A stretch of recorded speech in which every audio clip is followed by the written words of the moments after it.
दिन में सब्जी का ठेला, रात में की पढ़ाई, सिविल जज की परीक्षा दी, पूरे प्रदेश में आई दूसरी रैंक। इनकी इस कड़ी मेहनत और संघर्ष के लिए एक लाइक तो बनता ही है। संघर्ष के बाद सफलता की ये कहानी मध्य प्रदेश के सतना जिले से सामने आई है। यहाँ एक सब्जी का ठेला लगाने वाले ने वो कमाल कर दिखाया जो अच्छे अच्छे लोग नहीं कर पाते। अमरपाटन में रहने वाले शिवाकांत कुशवाहा एक गरीब परिवार से हैं। उनके पिता का नाम कुंजी लाल था और वो मजदूरी करके परिवार चलाते थे।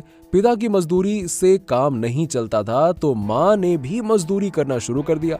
जैसे तैसे घर का राशन आ पाता था। दिन भर मजदूरी करने के बाद उनके परिजन सब्जी बेचते तब 2 बार के राशन का जुगाड़ हो पाता था।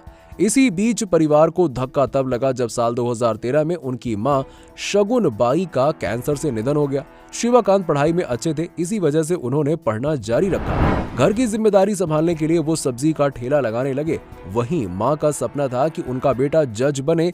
इसी वजह से उन्होंने रीवा के ठाकुर रणमत सिंह कॉलेज से LLB की पढ़ाई की। दिन भर वो सब्जी लगाते थे ठेले पर और रात में पढ़ाई करने बैठ जाते थे। उनके 2 भाई और एक बहन भी है। पिता के साथ उन्होंने भी जिम्मेदारी संभाली थी। बीच बीच में वो कोर्ट में प्रैक्टिस के लिए भी जाया करते थे। विपरीत हालात में भी उन्होंने हार नहीं मानी और इसी दौरान उनकी शादी हो गई। उनकी पत्नी निजी विद्यालय में शिक्षिका थी।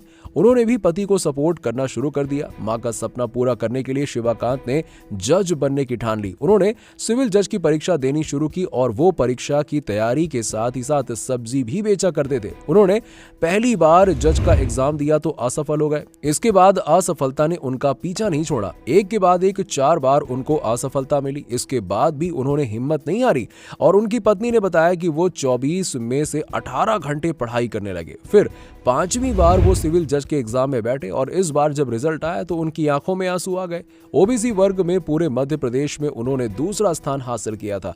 उनकी मां का सपना पूरा हो गया और वो जज बन गए। तो यदि आप हमारे चैनल को अप्रिशिएट करना चाहते हैं ऐसे ही वीडियोस के लिए तो हमें सुपर थैंक्स के द्वारा गिफ्ट बेच सकते हैं और अपना प्यार हम तक पहुंचा सकते हैं।